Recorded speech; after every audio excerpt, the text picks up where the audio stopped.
नमस्कारम। आप सभी का स्वागत। ब्रह्म सत्र के इस अंक में आध्यात्मिक प्रश्न का कारण एवं निदान प्रस्तुत किया जाएगा। आज का प्रश्न है, आत्मा अमर है, स्थूल शरीर फिर भी परिवर्तनशील है, जरा यौवन वृद्धावस्था भोगता है, साथ ही साथ रोग शोक को भी प्राप्त करता है, कृपया आध्यात्मिक कारण बतावें। आपका प्रश्न है, दोबारा दोहराता हूँ, क्या कारण है कि मानव देहधारी अमर नहीं हो सकता और वो रोगग्रस्त होता रहता है? चलिए आरंभ करते हैं। गंभीर होकर श्रवण करें। बेसिक्स ऑफ स्पिरिचुअल साइंस के आधार पर उत्तर प्रदान कर रहा हूं, ध्यान से श्रवण करेंगे। आपके प्रश्न के मुख्यतः 4 भाग हैं जिस पर विचार किया है। पहला, रोग क्यों होता है। दूसरा, रोग कैसे और कब होता है। तीसरा, इसका आध्यात्मिक स्रोत कहाँ है। चौथा, रोग का आध्यात्मिक निदान क्या है। मैं आध्यात्मिक कारण बताऊंगा। सबसे पहले संक्षेप में आपका उत्तर है कि आयुर्वेद के अनुसार वात पित्त कफ का असंतुलन ही रोग का कारण है। अध्यात्म के अनुसार शरीर हो या आत्मा, उसकी 4 अवस्थाएं होती हैं और वो चेतनाओं का संघात होता है। चेतनाएं शरीर के विभिन्न सप्त चक्र पंचकोश अंग प्रत्यंगों में वास करती हैं, जिन्हें मुख्यतः 3 श्रेणी में विभक्त किया गया है। ये साम्य अवस्था में स्थित रहती हैं। शून्यम साम्यम समुच्चय, ये शरीर एक सिस्टम है।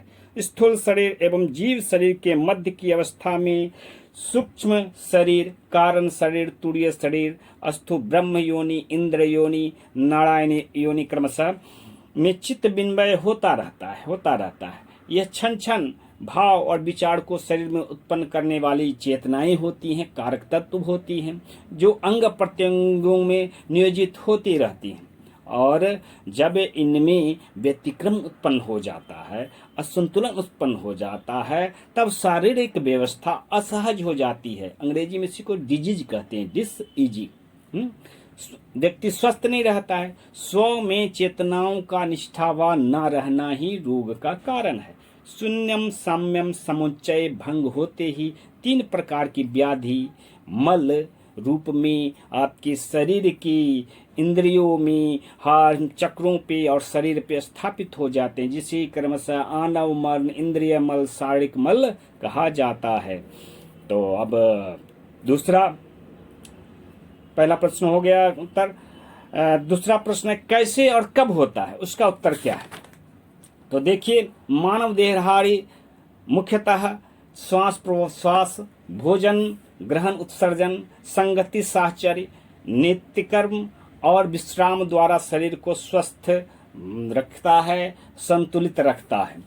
पंच तत्वों में अमृत तत्व का वास रहता है। ये पंच तत्व ही देहिक चेतनाओं के मल को स्वच्छ करती रहती है ना। क्षिति जल पावक गगन समीरा। तो आयुर्वेद में पंचकर्म विधि का प्रतिपादन इसी के आधार पर किया गया है। चेतनाएं अध्यस्त न्यस्त होती रहती हैं। यह शरीर चित्त विनिमय का मार्ग है। चित्त विनिमय होता रहता है शरीर में, और सो शरीर को सरणी मार्ग भी कहा गया है। इसी कारण जब चेतनाएं रोगी के शरीर को त्याग कर, है ना, स्वस्थ शरीर धारी को धारण कर लेती है, पकड़ लेती है, तो स्वस्थ शरीर धारी भी रोगग्रस्त हो जाती, संक्रमित हो जाती है। यह अध्यस्त चेतना होती है। इसे साफ भी कह सकते हो। जब न्यस्त चेतना, आपके शरीर के अंदर जो चेतनाएं हैं स्थित, उसको न्यस्त चेतना कहते हैं। बाहर से जो चेतना आती है उसको अध्यस्त चेतना कहते हैं। तो न्यस्त चेतना जब किसी अंग चक्र, हार्मोन्स, मांसपेशियों, हड्डियों में नियमित अंतराल पर आवर्तन नहीं कर पाती है, क्रियाकलाप अच्छे ढंग से नहीं कर पाती है, तब आध्यात्मिक, आधिदेविक, आधिभौतिक सत्ता से इस देह की सत्ता, आधिदैहिक सत्ता का संतुलन भंग हो जाता है और देहधारी रोगग्रस्त हो जाता है। जो अंग चेतना रहित हो जाती है वह शून्य हो जाती है, लकवा हो या कोमा हो। जो अंग विकृत चेतना का वाहक होता है वो रोगग्रस्त होता है। किडनी हो, जड़ हो, वगैरह वगैरह। वात पित्त कफ में असंतुलन हो जाता है, रोग हो जाता है। आपका शरीर चेतनाओं का पुंज है, हमेशा याद रखिए। जब आप पर तंत्र मंत्र प्रयोग होता है तब आपकी चेतनाएं क्या होती है, आघात सहती हैं और रोग को प्राप्त करती है। मुख्यतः 4 प्रकार की आत्मा या योनि अवस्था के 4 प्रकार से रोग संभव है। पहला, आध्यात्मिक या मानसिक रोग, रुचि नीति के कारण तुरीय शरीर में रोग संभव होता है। दूसरा, आधिदैविक रोग कंडीशनल होते हैं। चेतनाओं के अनुपयुक्त संयोग वियोग से मिथक के कारण देह को रोगग्रस्त करते रहते हैं। यह कारण शरीर के रोग बनते हैं। सूक्ष्म शरीर अस्तु आदि भौतिक आधिदैविक सत्ता में आरोपित अनैच्छिक संयोग वियोग विकृत संयोग वियोग के कारण रोग उत्पन्न होता है। चौथा, शारीरिक दुर्बलता पोषक तत्वों की कमी के कारण भी दैहिक रोग संभव है। अब चौथा, आखिर स्रोत क्या है? आध्यात्मिक स्रोत क्या है? रोग के आध्यात्मिक स्रोत मुख्यतः आपके वंश जाति परिवेश व्यक्ति होते हैं जिनकी संगति आप करते हो। चेतना इन्हीं 4 जगहों से योग में प्रतिस्थापित लीन अथवा शरीर में ऊर्जा परिवर्तन चित्त विनिमय द्वारा करती हैं, जिनके संयोग आरोपण से आपकी आधिदैविक सत्ता के धुरंधर सिद्धि लोभी पुजारी योगी योगिनी तांत्रिक मंत्रिक आपके शरीर से कर देती हैं। ये चलंत ग्रह नक्षत्र हैं। कौन? पुजारी, तांत्रिक, अघोरी, ये सब कोई भी। तो रोग शोक के ये कारण होते हैं। मुख्यतः 2 प्रकार की चेतनाओं का धारक आपका शरीर होता है, अच्छी बुरी, अच्छी चेतना या बुरी चेतना, जिससे आपके शरीर के न्यस्त अध्यस्त चेतनाओं का संतुलन स्थापन करना होता है। मनोवैज्ञानिकों ने शोध द्वारा सिद्ध किया कि 502 प्रकार के एलर्जी आदि क्षुब्ध चेतनाएं होती हैं। इनके कारण आपके शरीर में रोग संभव है। 502 चेतनाओं के कारण, एलर्जी चेतनाओं के कारण। सभी मानव देहधारी सभी प्रकार की चेतनाओं की संभावक नहीं होती है। सो शारीरिक क्षमता के विपरीत जो चेतना आपके शरीर में प्रवेश कर जाती है वो तो रोग का कारण उत्पन्न होता है। इसका निदान क्या है? अंतिम आध्यात्मिक निदान बताए थे। 1 वर्ष में 1 उत्तर है, क्रिया योग करें। तपः स्वाध्याय ईश्वर प्रणिधान एते रोग निवारण के लिए है ये।